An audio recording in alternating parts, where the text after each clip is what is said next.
여러분 안녕하십니까? 광주 MBC 뉴스투데이 시작합니다. 먼저 오늘의 주요 뉴스부터 전해드립니다. 광주시가 어등산 관광단지 조성 사업의 수익성과 공공성을 고려해 오늘부터 사업자를 다시 공모합니다.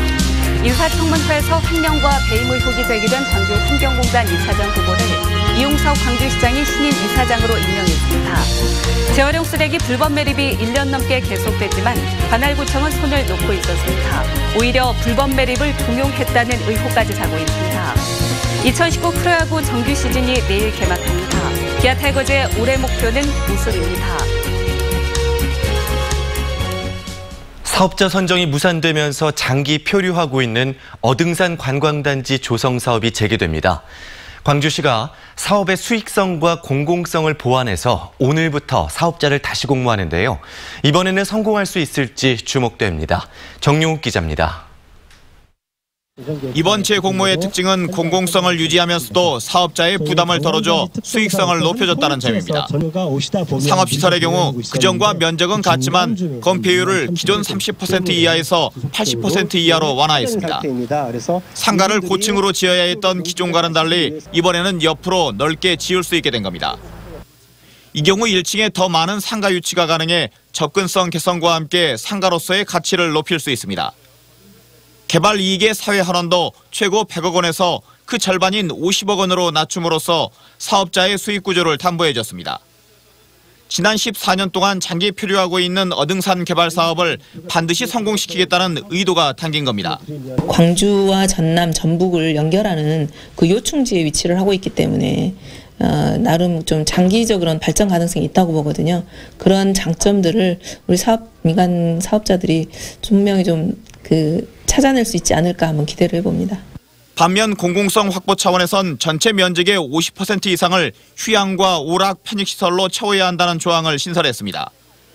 또 논란을 방지하기 위해 반드시 전문 운영사를 둬야만이 생활형 숙박시설인 레지던스 호텔을 지어서 분양할 수 있으며 5성급 특급 호텔 건립을 의무화했습니다. 광주시는 재공모 이후 사업계획서 검토 등을 통해 6월쯤 우선 협상자를 선정하고 올해 안에 개발에 착수한다는 계획입니다. 이와 함께 먼저 개장한 어등산 골프장이 대중제 골프장 수익금을 전액 기부하기로 해놓고 약속을 지키지 않고 있다며 기부금 확보 조치에 나섰습니다. MBC 뉴스 정용욱입니다. 이용석 광주시장이 인사청문회에서 횡령과 배임 의혹이 제기된 김강렬 후보자를 광주환경공단 신임 이사장으로 임명했습니다. 이 시장은 이례적으로 입장문을 내고 적절한 후보자라고 전적으로 동의하기 어렵다는 시의회의 인사청문 결과가 부적격 결정을 의미하는 것은 아니라며 임명 배경을 밝혔습니다. 또 김 후보자가 시민단체 이사장으로 있을 때 횡령을 했었다는 의혹도 법무법인 자문 결과 문제가 없었다고 설명했습니다. 아침 공기가 차갑습니다. 꽃샘추위가 기승인데요. 오늘 아침 광주의 기온은 2.6도로 어제보다 6도가량 낮게 시작했고 한낮 기온도 10도 안팎에 머물며 쌀쌀하겠습니다. 이번 주말 동안에도 광주의 아침 기온은 0도 안팎을 보이면서 당분간 쌀쌀한 날은 계속되겠습니다. 바람도 강하게 불겠습니다. 대부분 지역에서 바람이 불겠는데요. 이렇게 특보가 내려진 지역에서는 특히 바람이 매우 강하게 불겠습니다. 시설물 관리 잘 해주셔야겠습니다. 한편 미세먼지는 깨끗합니다. 오늘 광주 전남 지역의 미세먼지 농도는 보통 수준으로 바람 덕분에 대기 상태는 무난하겠습니다. 프로야구 개막전이 열리는 내일은 차츰 흐려지다가 오후부터 비가 내리겠습니다. 오후 3시부터 밤 9시까지 광주 전남 지역에 5mm 미만의 적은 양의 비가 지나겠는데요. 찬 공기가 머물면서 전남 일부 내륙 지역과 산간 지역에서는 눈이 내리기도 하겠습니다. 날씨 정보였습니다. 재활용 쓰레기를 매립장에 묻은 환경업체의 불법 행위는 1년 넘게 계속됐습니다. 하지만 관할 자치단체는 관리와 감독에 손을 놓고 있었는데요. 불법을 묵인하거나 지시했다는 의혹까지 나오고 있습니다. 보도에 남궁 기자입니다. 재활용 쓰레기 등 땅에 묻어서는 안 되는 쓰레기를 수거해 매립장에 묻은 환경미화 업체. 이 업체 단체 대화방 내용으로 볼 때 늦어도 지난 2017년 9월부터 이 같은 행위가 계속됐지만 관할 동구청은 관리 감독에 손을 놓고 있었습니다. 이런 문제점이 저희들은 모르고 있었어요. 실질적으로. 인지한 시점에서 저희가 대형업체에 할 수 있는 조치됐죠. 오히려 업체의 불법 행위를 구청이 종용한 듯한 정황까지 나왔습니다.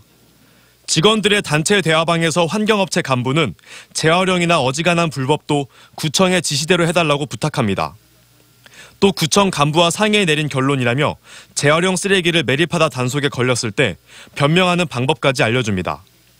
해당 구청 간부는 이 같은 내용은 사실이 아니라고 부인했습니다. 네, 그런 적이 없습니다. 우리는 저희 평가에서 평가위원회 이런 걸 사실입니다. 근데 평가를 대비해서 무조건 싫어하는 적은 지지는 한 번도 없었습니다. 구청을 들먹였던 환경업체 간부는 어이없는 해명을 내놨습니다. 구청이 지시했다고 해야 미화원들이 따를 것 같아서 어쩔 수 없이 거짓말을 했다는 겁니다. 구청을 사실 사칭을 하죠. 구에서 이렇게 해라 했다 좀 해주라. 그렇게 부탁하고 있는 입장입니다. 재활용 쓰레기나 음식물 쓰레기를 매립하는 것은 현행법상 명백한 형사처벌 대상입니다. 형사상으로는 징역 2년에서 3년 이하의 징역 그리고 또 벌금형까지 병가될 수 있습니다. 수년간 불법 행위를 방치한 동구청은 뒤늦게 업체에 시정 조치를 내리고 행정처분도 검토하고 있다고 밝혔지만 그동안 묻히지 말아야 할 쓰레기들이 얼마나 매립됐는지는 정확히 파악조차 못하고 있습니다. MBC 뉴스 남궁욱입니다. 광주 MBC의 이번 보도와 관련해 환경단체가 쓰레기 처리 시스템에 대한 총체적인 점검을 촉구했습니다. 광주 환경운동연합은 성명을 통해 구청과 위생매립장 등의 허술한 감시체계가 빚은 총체적인 부실이라고 비판하면서 다른 자치구와 수거업체들의 실태도 조사해야 한다고 지적했습니다. 프로야구가 개막하는 내일 기아 타이거즈는 홈에서 개막전을 치릅니다. 감독과 선수들은 우승을 약속했습니다. 송정근 기자입니다. 오키나와 스프링 캠프와 시범 경기를 거치며 예열은 마쳤습니다. 이번 주말에는 드디어 출격입니다. 감독과 선수가 밝힌 올 시즌 목표는 우승. 올해는 야구가 끝나는 마지막 날까지 기아 타이거즈가 이길 수 있도록 열심히 잘 해서 좋은 성적 내겠습니다. 우승한다면 팬들에게 돌려줄 감사의 서비스도 공약했습니다. 시즌 끝나고 호랑이 만왕 때 1000명분의 식사를 이렇게 선수단에서 준비해서 꼭 할 수 있도록 공약으로 걸겠습니다. 객관적인 전력에서 기아가 우승권으로 분류되지는 않지만 가능성은 살아있습니다. 타격은 올해도 리그 상위권으로 예상되고 여기에 외국인 투수들과 젊어진 불펜들이 제 역할을 해준다면 2년 전의 영광을 재현할 수 있습니다. 다시 우승을 향한 첫 경기에서 선발 투수는 토종 에이스가 맡았습니다. 저희 팀은 다들 아시다시피 양현종을 하겠습니다. 개막전 선발이 세 번째인 양현종 선수의 역대 성적은 1승 1패. 이번에 만나는 LG에게 4년 전에 이겼던 경험이 있습니다. 개막전에서만 홈런 3방에 15타점을 기록한 나지완 선수의 활약 여부도 관심거리입니다. 야구 팬들의 긴 기다림 끝에 시작하는 개막 경기에서 기아는 걸그룹 공연과 경품 추천 등 다양한 이벤트를 진행하기로 했습니다. MBC 뉴스 송정근입니다. 광주시와 수원시가 한국전력 배구단 유치를 위해 본격 경쟁에 들어갔습니다. 광주시는 광주여대 다목적 체육관을 주경기장으로 제안하는 한국전력 배구단 유치 의향서를 구단 사무실에 제출했다고 밝혔습니다. 지난 2006년부터 한국전력의 연고지였던 수원시는 다음 달 말 계약 만료를 앞두고 숙소와 경기장이 가깝다는 장점을 내세워 재계약 의향서를 낸 것으로 알려졌습니다.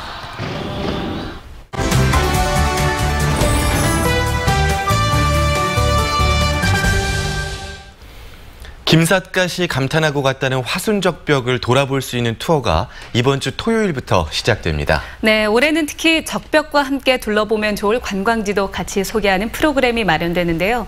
정수정 여행작가와 함께 살펴보도록 하겠습니다. 안녕하십니까? 네, 안녕하세요. 네, 안녕하세요. 우선 화순적벽 안에 볼만한 비경들 쭉 좀 정리를 해주시죠. 네, 화순적벽 하면 물과 산과 적벽이 어우러져서 만들어진 비경이라고 볼 수 있는데요. 이 창랑천을 따라서 7km로 이렇게 무렴과 창랑 그리고 보산적벽, 노루목적벽까지 해서 이 네 곳을 화순적벽이라고 합니다. 네. 이 무렴적벽과 창랑적벽은 무렴정자 주변에 있어서 언제든지 다녀볼 수가 있지만 이 보산적벽과 노루목적벽은 적벽 투어를 통해서만 만날 수가 있습니다. 네. 오늘은 먼저 적벽 투어 코스로 이렇게 다녀볼 수 있는 곳인데요. 네. 1 전망대에서는 거북목이 나와 있는 거북섬인데요. 이곳에선 동복댐의 전체를 관망할 수가 있습니다. 그리고 이 전망대에서는 나란히 자리한 보산적벽과 노루목적벽을 만날 수가 있고요. 여기에서 멀리로 백아산의 하늘다리까지 관망할 수 있습니다. 네. 이 노루목적벽은 망향정과 망미정이 있는데요. 이곳을 주변으로 해서 화순의 대표 적벽이라고 볼 수 있죠. 그렇군요. 네. 올해는 또 적벽과 함께 주변 관광지까지도 같이 둘러볼 수가 있다고 하던데 어디일까요? 네, 지난해는 적벽 투어는 이서 적벽을 주변으로만 이렇게 볼 수가 있었는데요. 네. 올해부터는 적벽과 또 인근 지역의 관광지와 함께 연계를 해서요. 권역별로 2개 코스로 이렇게 다녀볼 수가 있습니다. 이 적벽이 무등산권 세계 지질공원으로 인증받아서 전국적으로 유명한 명소가 됐잖아요. 네. 그래서 화순의 역사와 함께 소중한 또 수려한 풍광과 함께 소중한 문화 관광을 함께 즐길 수가 있는데요. 이 동북권과 또 서북권으로 해서 진행을 하고 있죠. 네, 그렇군요. 그러면 우선 동북권 코스를 선택하면 네. 어떤 것들을 볼 수 있는지 네. 말씀해 주시죠. 동북권 코스는 이 적벽과 함께 여름 풍광이 뛰어난 곳으로 알려져 있죠. 임대정 원림도 다녀볼 수가 있고요. 봄과 여름 하면 초록이 또 멋있잖아요. 그렇죠. 이곳은 또 초록의 아름다운 멋을 자랑하는 네. 연돈리 숲정이도 다녀볼 수가 있고요. 그리고 또 적벽에 반해서 화순에서 생을 마감했다고 했던 김삿갓 굉장히 유명하죠. 예. 이 김삿갓의 종명지가 있는 김삿갓 동산도 다녀볼 수 있습니다. 여기에 또 오지호 기념관까지 함께 다녀볼 수 있죠. 관광지는 물론 기념관까지 이렇게 함께 다녀볼 수 있는 코스로 두루두루 살펴볼 수가 있죠. 정말 그 숲길이 너무나 아름답게 그렇죠. 이렇게 나와 있던데 그런데 이렇게 동북권 코스를 봤으면 이번에는 서북권 코스를 봐야 되잖아요. 어떤 네. 것들이 있을까요? 네, 서북권은 또 역사와 자연이 함께 즐길 수 있는 코스인데요. 네. 이 적벽과 함께 유네스코 세계문화유산으로 등록된 화순 고인돌 유적지도 다녀볼 수가 있고요. 네. 그리고 또 운주사 하면 천불천탑의 신비를 간직한 곳이라도 유명하잖아요. 그렇죠. 이것도 다녀볼 수가 있습니다. 그리고 네. 또 대동세상을 꿈꾸었던 조광조 선생의 유배지까지 구석구석 다녀볼 수가 있습니다. 말씀을 들어보니까 이렇게 네. 딱 적벽만 볼 수 있는 게 아니라 네. 화순 전체를 둘러볼 수 있는 그런 프로그램이 마련이 된 것 같아요. 네, 그렇죠? 그렇습니다. 이 신청하려면 적벽 투어요. 네. 어떻게 하면 되나요? 홈페이지를 통해서 이렇게 예약이 가능하고요. 그리고 또 올해부터는 예약 없이 현장에서도 이렇게 그 접수를 받아서 진행을 할 수 있다고 합니다. 그리고 또 매주 토요일 아마 이날을 더 이렇게 기다려서 다녀볼 것 같은데요. 이 사진작가협회에서 적벽을 배경으로 해서 기념사진도 찍어주고요. 네. 그리고 우편으로 또 이렇게 집으로 이렇게 발송을 해주는 재능 기부까지 함께 펼쳐진다고 합니다. 네. 이렇게 화순 그 적벽은 신제 최산두 선생이 중국의 적벽과 같다라고 해서 적벽이라는 이름이 붙게 됐는데요. 석천 임억령 선생은 또 적벽을 적벽 동천 이렇게 신선이 머무는 곳, 신선이 사는 곳이다라고 이렇게 표현을 했는데요. 네. 또 방랑시인 김삿갓의 화순 적벽을 빼놓을 수가 없잖아요. 네. 이 화순 적벽의 아름다움에 반해서 이거 적벽을 노래했고요. 그리고 또 이곳에서 생을 마감했을 정도로 화순 적벽이 아주 유명했습니다. 이번 주는 또 미세먼지가 이렇게 물도 조금 온다고 하는데요. 옷을 네. 좀 따뜻하게 입고 이렇게 멋진 화순 적벽으로의 여행 계획해서 다녀본다면 더욱 좋을 것 같죠? 네, 주말나들이 화순 좋을 것 같습니다. 네. 정수정 여행작가와 이야기 나눴습니다. 감사합니다. 네, 고맙습니다.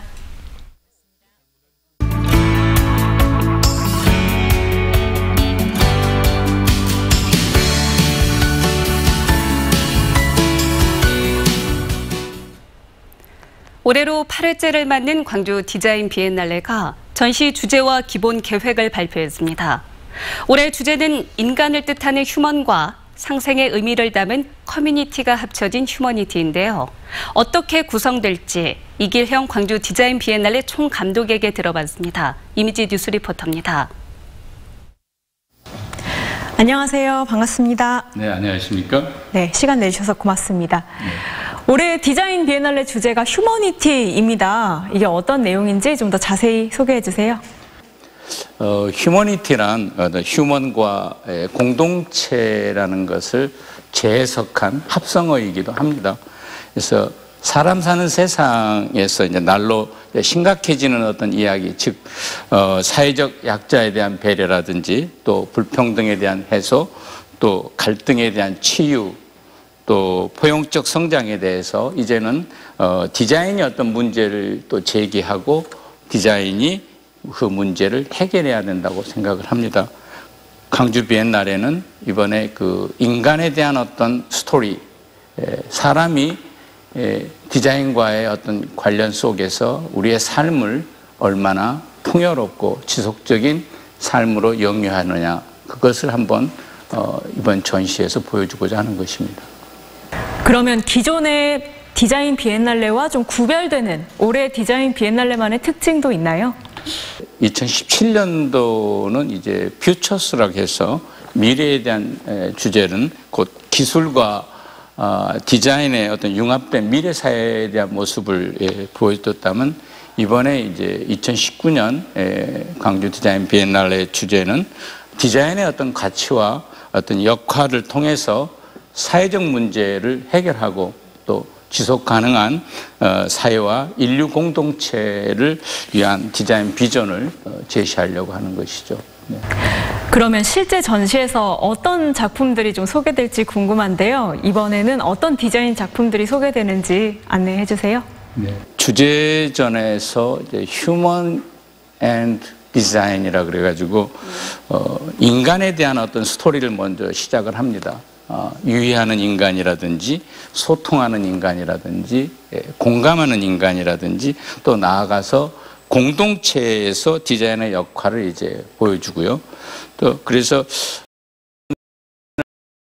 통해서 그 다음에 이제 올해가 이제 디자인의 어떤 출발점이라고 할 수 있는 바우하우스의 100주년입니다. 디자인의 가장 원론적인 개념이 지금 이 시대에도 그게 어떤 영향을 미쳤는지를 한번 재조명해 보면서 그걸 근간으로 그 인간 중심의 디자인에 가장 영향을 주고 있는 유럽 디자인을 통해서 일반 관람객들에게 공감을 또 유도하려고 그러고도 있습니다.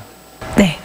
지난 디자인 비엔날레에서 특히 또 체험형 전시가 인기를 끌었거든요. 올해도 좀 기대해봐도 될까요? 어떨까요? 관객들에게 들리고 하는 체험은 따뜻함입니다. 사람 사는 세상을 더 따뜻하게 만드는 휴머니의 따뜻함을 비엔날레 이제 정관에서 우리가 체험할 수 있도록 이렇게 이제 많은 어떤 디지털적인 어떤 것과 아날로그적인 것을 믹스해서 하나의 놀이터적인 개념을 관람객들에게 주려고 하는 것이죠.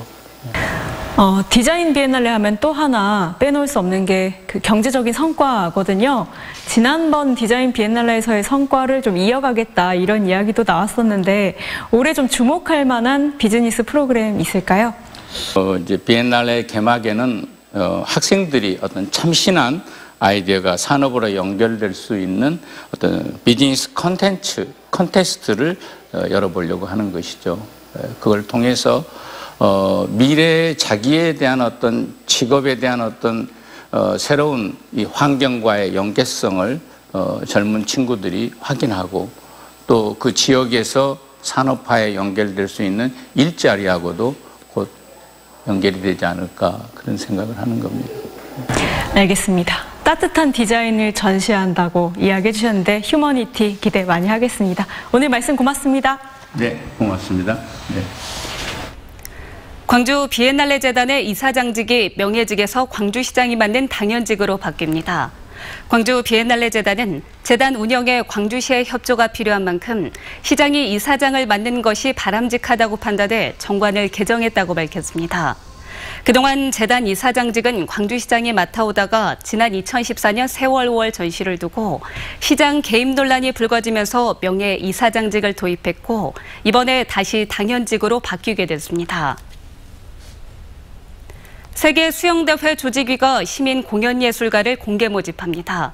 조직위는 대회 기간 동안 공연이나 체험 행사 등 다양한 볼거리와 즐길거리를 제공하기 위해 공연예술가나 단체를 모집합니다.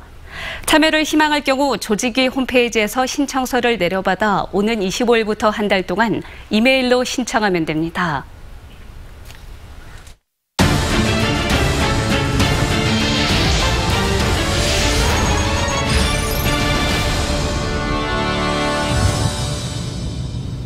어제 오후 4시쯤 나주시 봉황면의 한 저수지에 빠진 1톤 화물차 안에서 63살 조모 씨가 숨진 채 발견됐습니다.